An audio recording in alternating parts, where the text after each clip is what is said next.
Bonjour à tous. Alors, présentation d'un gros bébé aujourd'hui. Alors, c'est pas un kit récent. On retrouvera sans doute l'année d'édition sur la planche de Decalco ou la notice, mais je crois qu'on doit être 2000, avant 2020, je pense. Ça doit être entre 2010 et 2020. Enfin, on regardera ça plus en détail. Ce kit, c'est le SDF1 Macross Movie Edition, tiré, comme son nom l'indique, du film d'animation Macross Ayoboete Imasuka, ou Macross Do You Remember Love, sorti en 1984, et donc on fête les 40 ans cette année. Normalement, je crois que c'est début juillet, pour être exact. Donc, une grosse boîte. Hein, vous voyez mes mains qui sont dessus, c'est pas petit, je le possède depuis très longtemps, très longtemps, mais j'ai jamais pris le temps de le faire. Et je vais pas vous cacher que l'anniversaire du film, ça m'a motivé pour pouvoir le réaliser. Alors vous allez voir pourquoi j'ai retardé tout le temps sa réalisation. C'est pas grand chose, mais bon. Tout d'abord, une illustration devant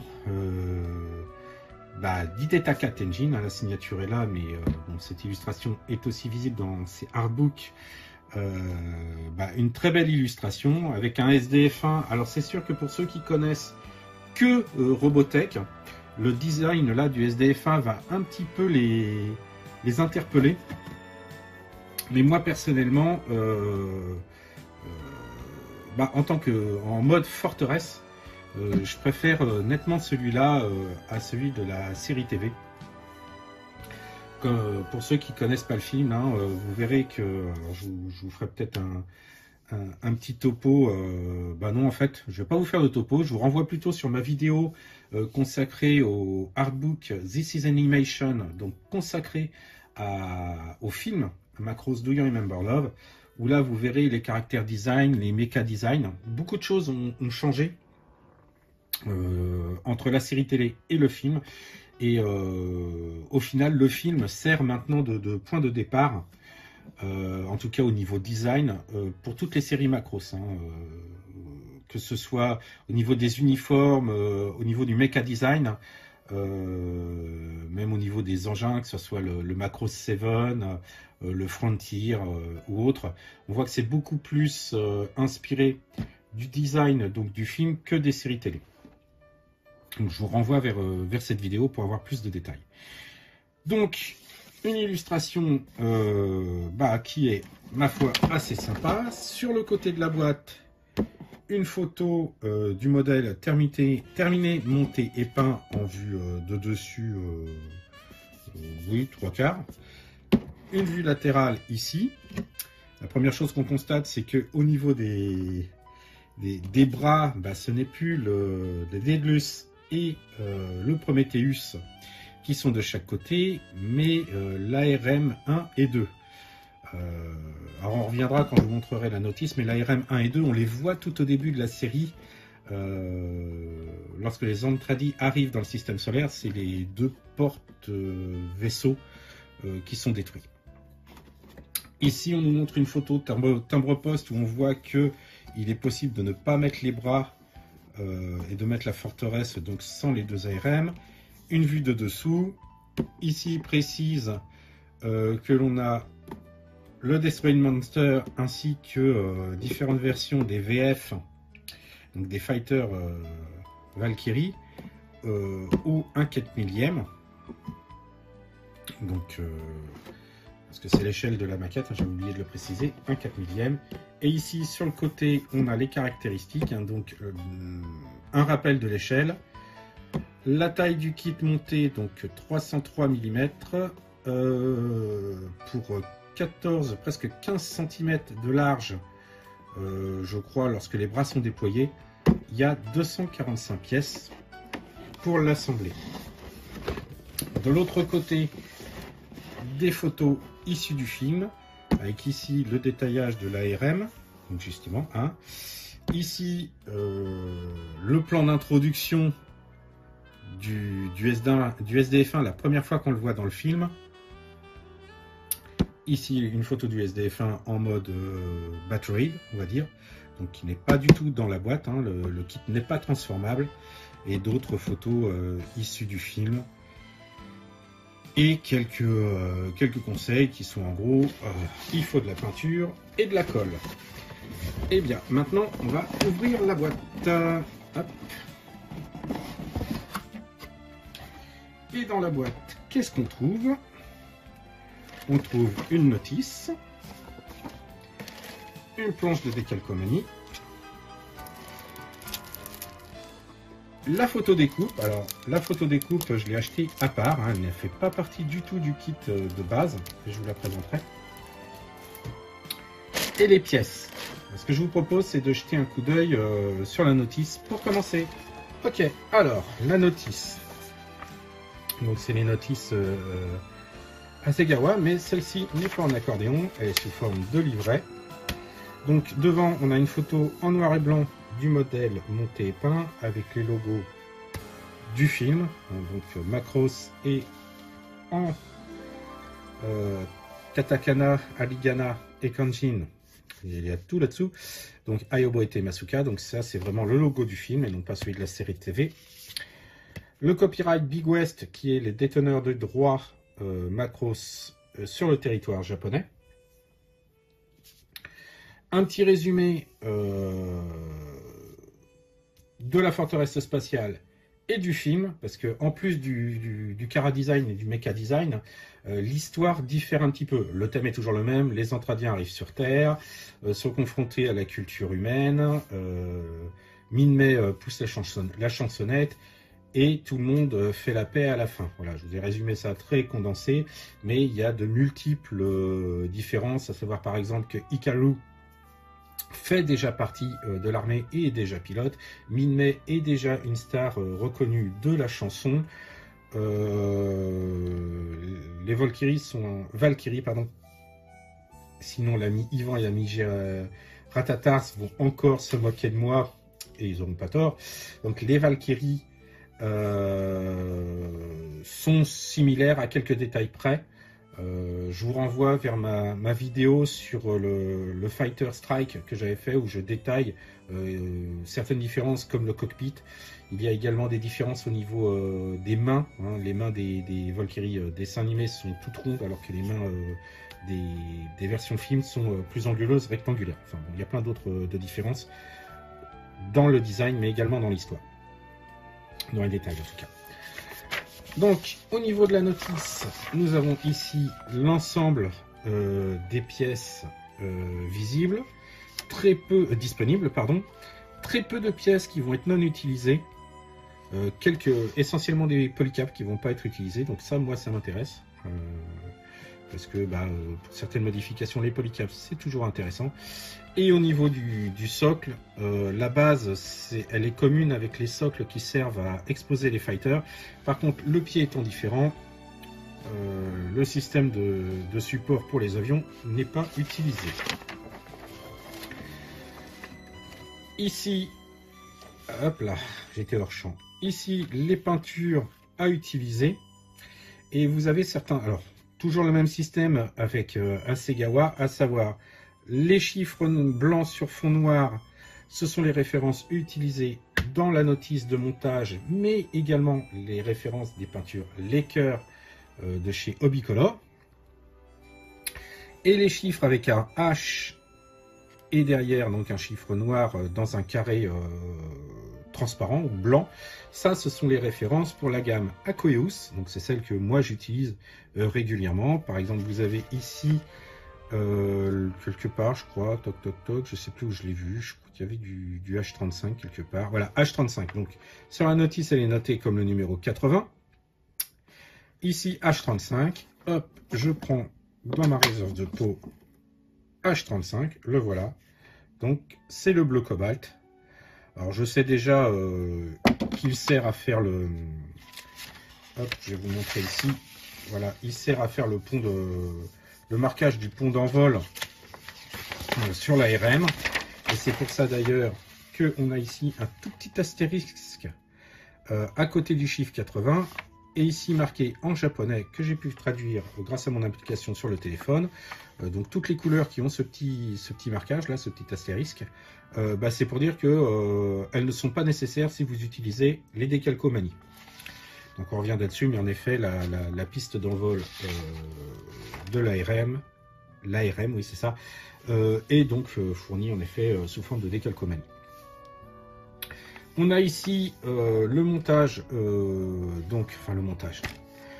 les VF en version Strike ou Super Valkyrie ou simple, avec les couleurs possibles. Donc c'est les blancs et noirs, tout simplement. Et ici, le Destroyed Monster, donc à l'échelle du kit.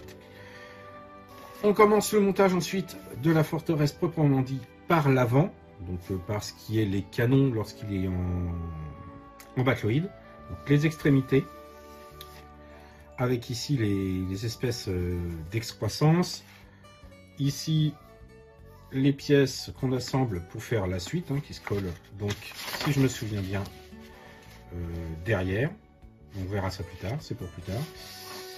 Ici le pont, enfin l'endroit qui va supporter la passerelle. La partie centrale de la forteresse spatiale. On rajoute les petits détails, les petits excroissances qui se mettent un petit peu partout sur le pont. Ici, ce sont les parties qui sont de chaque côté qui vont supporter qui supportent les réacteurs qui forment le poitrail lorsqu'il est en mode batroïde. Donc ici, ça va, ça c'est un réacteur qui se met, je crois qu'il se met derrière le poste de commandement. Ici, le montage de la passerelle avec l'antenne, il précise bien le sens, pour ne pas se tromper. À la différence du SDF1 version TV qui a deux parties qui se rapprochent l'une de l'autre lorsqu'il se transforme en version batroïde, dans la version film, les deux parties sont déjà proches. Donc c'est ce qui est à monter ici. On assemble avec la passerelle et donc là on monte toutes les parties montées précédemment. Hop, j'étais encore hors champ décidément. Donc c'est ça qui est bien avec Asagawa, c'est que ça marche sur module. Là vous avez donc l'avant qu'on a monté au tout début, la partie qui était juste derrière, les deux modules de chaque côté qui supportent donc les réacteurs qui forment le poitrail, comme je vous expliquais, le réacteur de derrière qui n'existe pas dans la version TV. Et ici, la partie centrale, avec d'autres différences. Il y a plein de petites différences avec la version TV. Là, les deux espèces d'antennes derrière n'existent pas non plus. Là, on attaque les fameux réacteurs qui vont se coller en dessous de cette partie-là. Ici, on va commencer à faire les supports des canons qui sont de chaque côté, qui forment les épaules ensuite lorsqu'ils se transforment en batroïde. Alors je vous cite pas mal la batroïde, c'est pour que ceux qui ne connaissent pas visualisent bien l'emplacement des pièces. Là on attaque les réacteurs qui forment les jambes lors de la transformation. Donc une structure interne avec les 4 faces. Donc ça, si je me rappelle bien, quand j'ai fait le SDF1 version TV, ça s'agençait vachement bien, il n'y avait pas besoin de putty ou de quoi que ce soit. De toute manière à l'époque j'utilisais pas la putty. Et ça passait très très bien. On met les différents éléments qui viennent décorer l'ensemble. Ici, c'est une tige qui sera plus visible par dessus, qui sera plus visible par la suite, pardon. On colle quelques éléments par-dessus. Ici, on assemble encore des pièces qui formeront le milieu du vaisseau. Et encore une fois, toujours le même principe, on assemble les différents modules qu'on vient de faire. Ici, on précise le sens dans lequel on doit placer les pièces. Ensuite, on attaque les fameux... hop, pardon. Alors, pas ARM, ARMD, j'ai oublié le D, voilà. Donc, on est avec différents modules, hein, différentes pièces qui vont le composer. Voilà, donc à faire 2 fois. Hein, pour faire le bras gauche et le bras droit, bien sûr. Enfin, on finit par assembler l'ensemble des sous-parties qu'on a déjà fait, donc à savoir l'avant, l'arrière, qui se met un peu en dessous en fait, les 2 ARM avec les 2 bras, sachant que à l'arrière de l'ARM, il y a 2 supports différents, suivant que on pose l'ARM tout seul ou qu'on le fixe à la forteresse spatiale, donc il y a un support qui possède un trou et pas l'autre. Idem, sous la forteresse spatiale, il y a un cache qui se met pour combler le trou sur lequel se fixe le support de la forteresse. Hein, ici, vous avez un cache avec un trou et un cache sans trou, exprès. Idem pour les supports supports pour les bras. On peut soit fixer les bras, soit un cache pour que ça soit propre. Ça, c'était pareil sur le SDF1 version télé. Et ensuite, les plans de peinture. Alors, le SDF1 par lui-même n'est pas trop compliqué à peindre, hein, puisqu'il y a une majorité de gris et un petit mélange de peinture par endroit, mais qui est pas utilisé énormément. Hein, c'est surtout pour les réacteurs à l'arrière et le dessous d'espèces de canon là de l'avant. Sinon, il est majoritairement gris. Gris clair et gris plus foncé. L'ARM est beaucoup plus détaillé, hein, et donc vous allez le voir, on peut faire le marquage soit à la peinture, soit au décalcomanie. Donc vous avez le dessus, le dessous et les vues latérales gauche et droite, ainsi que l'intérieur des jambes et les réacteurs. Donc vous voyez une notice assez complète. Puisqu'on en est là, on va également parler des décalcomanies.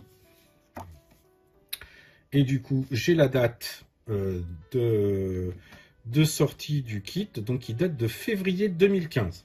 Voilà. Pas énormément de marquage en fait sur le SDF1 proprement dit. Je crois que sur le SDF1, bon, il y a les bandes orange ainsi que les cercles. Ici, c'est sur l'intérieur. Pareil pour les petits marquages noirs, là. Sinon, la majorité des marquages servent surtout pour les 2 transporteurs, hein, les 2 ARMD. On peut personnaliser. Alors, vous voyez, vous avez soit la piste entièrement faite, avec le fond bleu cobalt, soit juste les marquages blancs. Soit, si vous faites tout à la main, vous avez également la possibilité, si vous n'êtes pas à l'aise avec les chiffres, ici, une série de chiffres que vous pouvez même personnaliser, puisqu'ils vont de 0 à 9. Et également, ici, 2 marquages différents pour personnaliser le socle. Donc voilà. On va regarder les pièces vite fait. Alors, je vais pas ouvrir les sachets, simplement parce que, alors de mémoire, je crois que j'avais acheté cette maquette d'occasion, et en la manipulant, j'ai pu constater au bruit qu'il y avait certaines pièces qui se détachaient des grappes, et je voudrais surtout pas en perdre. Ce que je peux en revanche essayer de vous montrer, alors, vous voyez déjà celle-là, elle a cassé. Normalement, elle est fixée par rapport au support. Elle a cassé. Ce que je peux essayer de vous montrer éventuellement par transparence, voilà, c'est la finesse de gravure. Je ne sais pas si ça va bien se voir. Là, peut-être cette pièce-là. Voilà, on est sur de la Segawa. Hein. Donc voilà. Hop.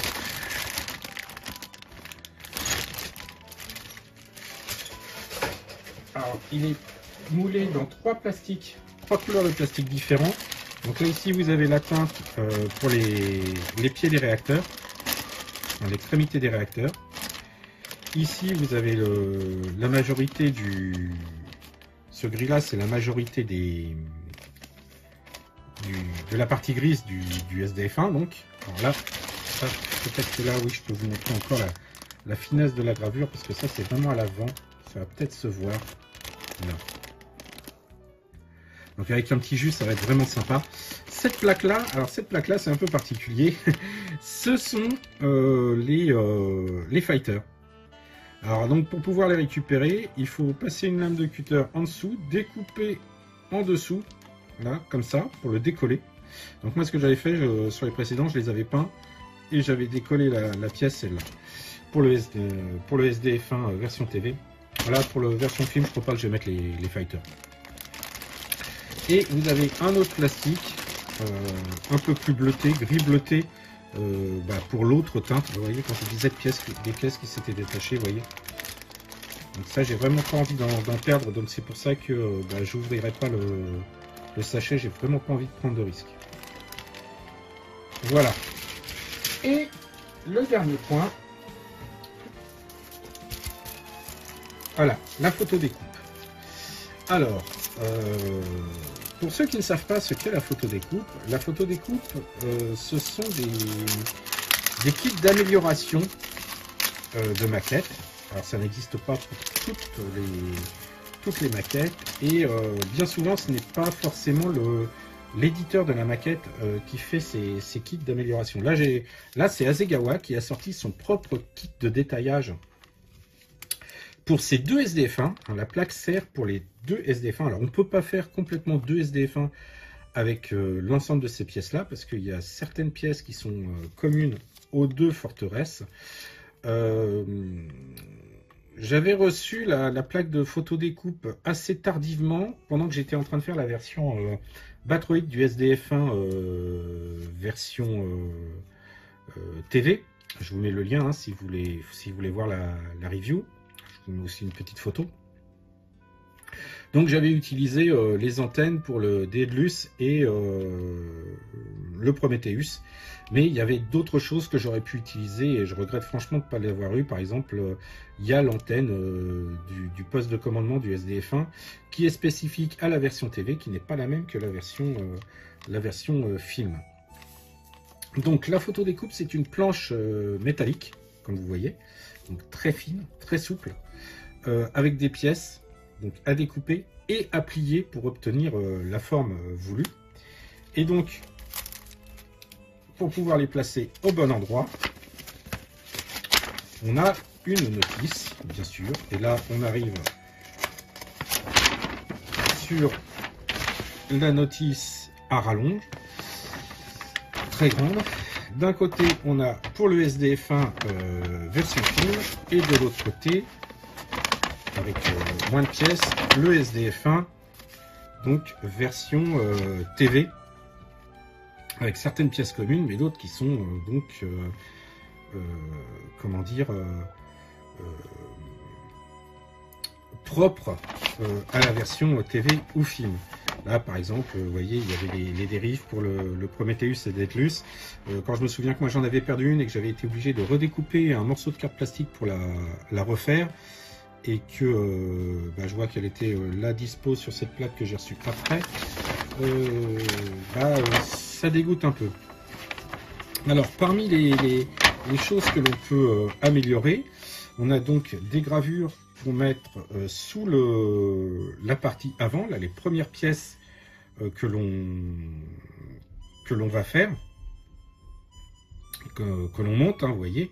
Donc tout de suite, on a plusieurs pièces. Alors vous voyez, c'est une pièce là, on la prend et on fait un pliage à 90 degrés ici, avant de la coller tout à l'avant. Puis vous avez des pièces à mettre sur le côté.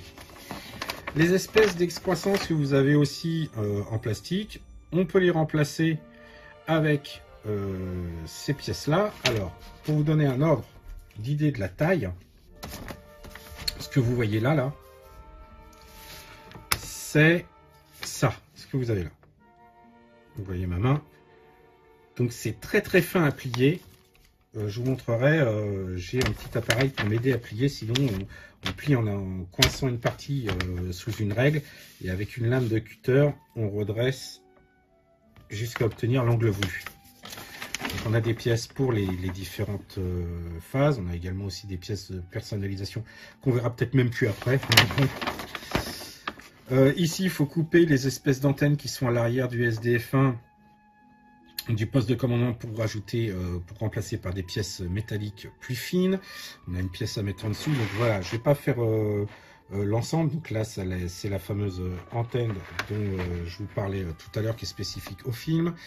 Ici, il faut combler les trous du poste de commandement pour pouvoir mettre ensuite les antennes métalliques. Là, vous avez des pièces à coller directement pour rajouter du détaillage qui n'est pas présent sur le moulage. Ici, vous avez les canons qui sont sur les épaules. C'est pareil, il faut couper et poncer les éléments en plastique existants pour les remplacer par les éléments donc, en métal. Enfin voilà, il y a plein de personnalisation, de même au niveau des AMRD. Toutes les antennes ou les gravures, c'est tellement petit, n'existent pas sur le kit plastique.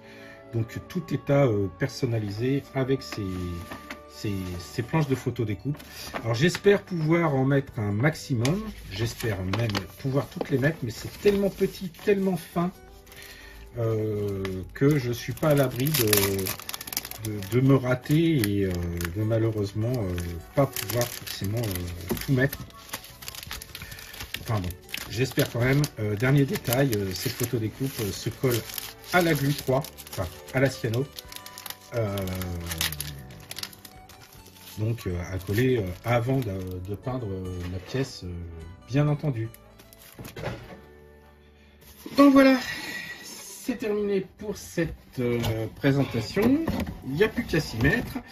Alors en fait, pourquoi j'avais jamais eu le courage de m'y mettre? En fait, bah, c'est simplement cette planche de photo découpe, pardon, qui m'effraie un petit peu. Hein. Le pliage est toujours délicat à faire. Hein. J'ai eu l'occasion de travailler avec la photo découpe à plusieurs reprises, notamment sur les VF1. Je crois que j'ai mis de la photo découpe dans le VF1A que j'avais fait aux couleurs de Max, et je crois que j'en avais mis également un peu sur le Ostrich. Et encore là, ça allait, c'était des pièces qui n'étaient pas trop difficiles à coller et à plier. Bon, ben on verra bien, hein, de toute manière. Au pire, j'y arrive pas et le kit sera fait version classique. Mais je pense qu'il y aura quand même pas mal de photos découpes parce qu'il y a des éléments, il n'y a pas besoin de plier. C'est du détaillage qui est rajouté, qui est très sympa. Mais bon, c'est plus ces espèces les ergots là qui se trouvent sous l'avant qui m'inquiètent un petit peu, mais on verra bien. Qui ne tente rien n'a rien, et si j'essaye pas, je peux pas savoir si je vais y arriver. Donc bah, je vous donne rendez-vous après, je pense, quelques sueurs froides pour vous montrer le résultat.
enfin terminé, c'est vraiment le mot, car il m'a fallu, si je prends le jour de début et le jour de fin, presque 2 mois, ouais, presque 2 mois pour le faire. Alors c'est vrai que comme d'habitude, je me suis un petit peu compliqué la tâche parce qu'il y a des choses que je voulais vraiment faire, hein.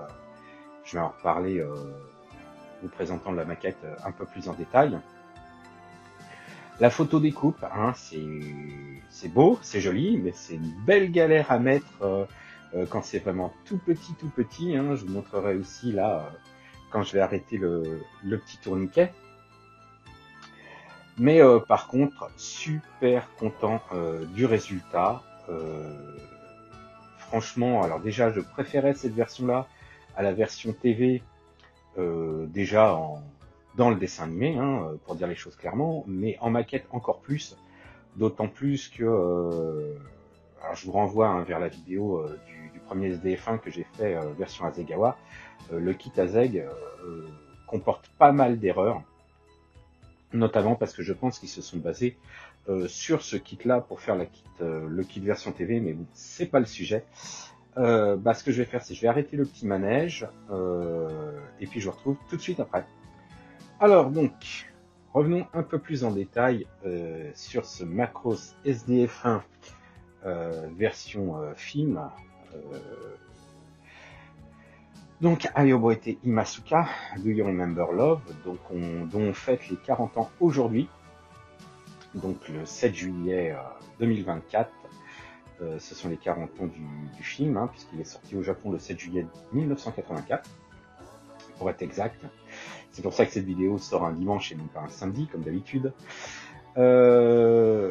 Donc, comme je disais, un kit où j'ai donné pas mal de sueur, pas mal de stress, mais dont je suis quand même très fier.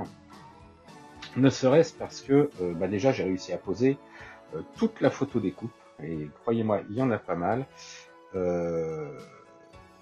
Certaines très anecdotiques, hein, comme les espèces de barres qui sont là sur le côté, ou bien sur les réacteurs ici. Hop. Alors, comme il est assez massif, c'est un peu difficile de le bouger comme je veux. En plus, vous voyez, hop, il bouge pas mal. Donc voilà, des petites barres ici anecdotiques qui servent pas à grand chose. D'autres éléments qu'on voit beaucoup moins. Et d'autres que je trouve très sympas qui habillent, comme ici, là, sur les côtés, ou bien le dessus des canons, qui est beaucoup plus détaillé de cette façon-là. Si je peux, je vous mettrai des photos du whip ou du shooting final pour illustrer mes propos, hein, plutôt que de déplacer la maquette. Les ergots à l'avant sont également beaucoup plus beaux en photo découpe. Alors attendez, je vais essayer de voir si je peux faire la mise au point sur les ergots. Voilà, si ça a marché. Mais pareil, je vous mettrai une photo pour plus détailler. Donc les ergots sont beaucoup plus jolis en photo découpe que en plastique. Pour paraphraser l'ami JR, c'est une tondeuse à barbe ou une tondeuse à cheveux, hein, clairement, lorsqu'il n'y a pas ces éléments-là, hein, c'est juste une barre en plastique. Les détaillages aussi du poste de commandement ici sont beaucoup plus beaux, ainsi que les espèces de triangles derrière là. Alors, difficile de vous montrer en vidéo, parce que si je zoome de trop, ça va être flou. On utilisera les photos hein, que je vous mets pour essayer d'illustrer mes propos un peu mieux. Sinon, je vous renvoie. D'habitude, je donne en fin de vidéo, mais là, je vous dis, je vous renvoie sur ma page Facebook, Selby Factory, où il y a tout le whip, vraiment toutes les photos, et là, vous verrez vraiment le détail. Là, la photo découpe apporte vraiment quelque chose. Par contre, à poser, j'ai passé des séances entières rien que pour poser cette photo découpe. Que ce soit les petits triangles ici, que ce soit les petites barres ici ou d'autres qu'on ne voit plus derrière, évidemment qu'on ne voit plus, mais que j'ai quand même fait. Donc ça c'est le premier point. Le deuxième point également, c'est que, comme je vous ai montré, il y a une planche de découpe, de décalcomanie assez complète pour faire le SDF1 avec différents marquages. Que ce soit les marquages sur le côté ici pour les AMRD, ou bien certaines lignes, c'est une horreur, voilà, certaines lignes oranges qui sont donc sur les réacteurs ici, ou également toutes les espèces de petites griffes que vous avez sur le côté ici, ou bien là, ou un peu partout sur le dessus, ou les réacteurs, il y a un petit trait orange sur tous ces endroits. Également là sur les espèces de trous qu'il y a ici et ici, hein, comme vous voyez, il y a un décor orangé. Les cercles sur le dessus, enfin voilà, tout un détaillage qui aurait pu être fait en décalcomanie, et après avoir hésité un moment, bah, j'ai décidé de le faire à la peinture. Et celle décalcomanie que j'ai fait, que j'ai posée parce que je me sentais pas de le faire une ligne longue, c'est celles qui sont sur le dessus. Hop, alors on va essayer quand même de vous présenter. Voilà, c'est celles qui sont sur le dessus ici et ici. Là j'ai posé les décalcomanies et au final ça ressort vraiment trop. Sinon, tout le reste, absolument tout le reste, je plaisante pas, est fait à la peinture. Tous les petits marquages orange sont faits à la peinture, ainsi que tout le détaillage que vous avez sur le pont ici, hormis bien sûr les chiffres, le 0,1 ici et le 0,2 donc de l'autre côté, hein, puisque c'est de même. Ça c'est des décalcomanies, sinon j'ai fait tout le reste à la peinture. Et bah, j'en suis quand même assez fier d'avoir réussi ce tour de force. À part ça, bah, c'est de la Asahigawa, donc un détaillage qui facilite énormément le panel line. Je suis parti comme d'habitude sur une optique de faire un panel line weathering, c'est-à-dire que voilà, j'applique mon jus et avant qu'il soit complètement sec, je l'essuie au coton-tige ou au papier essuie-tout, ce qui permet de laisser le trait à l'intérieur du creux, mais également faire des traînées ou bien des zones un peu plus sales. Et franchement, bah, je suis plutôt content du résultat. Ça fait pas propre, ça fait pas neuf, mais d'un autre côté, il est censé être dans l'espace depuis plus d'un mois et être attaqué régulièrement par les armées Zentradi. Donc, il est quand même censé avoir un petit peu vécu et avoir subi un certain nombre d'explosions ou autres. Les réacteurs aussi, je les ai pas mal travaillés avec du noir,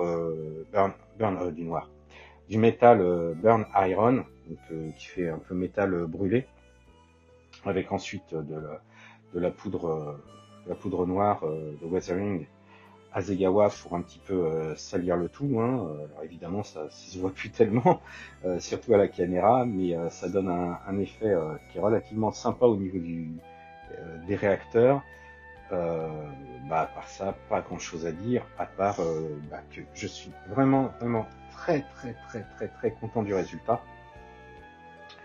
Je ne pensais pas le réussir aussi bien, hein, je vais être honnête avec vous, hein, je pensais faire la maquette de manière sympa, ne pas réussir à poser toute la photo découpe, hein, je m'attendais à ce que toutes les petites lamelles, tous ces trucs là, ça se passe pas super bien et du coup je laisse tomber en cours de route. Vraiment la photo découpe, hein, ce qui me motivait au départ, c'était vraiment les ergots à l'avant, les antennes sur le poste de commandement, les petits triangles à l'arrière et les canons sur le dessus là, donc les morceaux de plastique qui ont remplacé. Et tout le reste, franchement, je partais pas pour le mettre. Et au final, bah, je me connais, hein, quand je fais quelque chose, je le fais vraiment au final à fond. Et même si j'ai passé des soirées, je vous dis, hein, il y a des soirées, je n'ai fait que de la pose de photo découpe. Hein. Rien que là, les réacteurs, poser tous les petits traits sur les réacteurs, bah, j'ai tracé au crayon à papier, j'ai tracé les marques repères pour ensuite poser la photo découpe bien symétrique et toujours à la même distance, idem pour les côtés, enfin voilà. Je me suis un petit peu pris la tête alors que d'autres l'auraient fait à l'œil. Moi j'ai préféré faire ça vraiment carré, donc pareil pour les côtés là. Enfin, bon, voilà. Donc beaucoup de temps passé sur la photo découpe, peut-être plus qu'il n'en fallait. Mais au final, personnellement, je suis content du résultat. J'ai eu l'occasion de voir cette maquette également faite par JR à la Japan Tour, puisque il y avait une vitrine consacrée à Macross Do You Remember Love, pareil, hein, pour les 40 ans. donc alimenté essentiellement par la collection personnelle de JR Ratatars. J'ai bientôt publié une vidéo donc sur la Japan Tour. Sinon, JR en a fait également une, je vous mets le lien là. Et également quelques objets prêtés par Yvan. Donc pour alimenter la vitrine Macros, et à côté il y avait une vitrine Transformers, parce qu'il y a eu beaucoup d'anniversaires cette année. Et lui il l'a fait différemment, hein, puisqu'il est plus mat, il a fait d'autres effets, et pour une fois, je vais me lancer des fleurs, et je vais dire que franchement j'ai pas à rougir du résultat de mon travail, qui est certes différent, hein, c'est pas la même approche, mais franchement j'ai pas honte. Je suis vraiment satisfait de ce que j'ai fait. Donc j'espère que cette présentation vous a plu. Si c'est le cas, n'hésitez pas à mettre un petit like, un petit pouce, ça fait plaisir. Encore une fois, je ne suis pas monétisé et je ne compte pas l'être. Je fais ça vraiment pour le fun, mais ça fait plaisir de voir que ce que je fais plaît aux gens et ça motive pour continuer. Si vous avez un petit commentaire à faire, ça fait toujours plaisir également, hein, que ce soit des félicitations ou même une critique, pourquoi pas, du moment que c'est productif, il n'y a aucun souci hein, pour ça. Si vous voulez voir le WIP, alors je l'ai déjà dit, mais si vous voulez voir le WIP ou d'autres travaux en cours, une seule adresse, ma page Facebook, Sebdi Factory. Le compte Insta, bon, je mets les photos des kits terminés, donc si vous voulez aller voir, vous pouvez aller jeter un œil, hein, bien entendu, mais je suis pas tellement Instagram en fait. J'arrive pas à m'y faire à ce réseau-là. C'est bête, mais bon. Je crois que j'ai fait le tour. Hein. Je vous souhaite une bonne continuation. Pour ceux qui ont la chance de partir en vacances très bientôt, je vous souhaite de très bonnes vacances. Profitez bien. Et je vous donne rendez-vous très bientôt pour d'autres kits Macros, éventuellement consacrés au film, parce que j'en ai encore au stock, ou bien la série aussi. Hein. J'ai de quoi faire. Il n'y a pas de souci là-dessus. Prenez soin de vous et je vous dis à très bientôt. Ciao!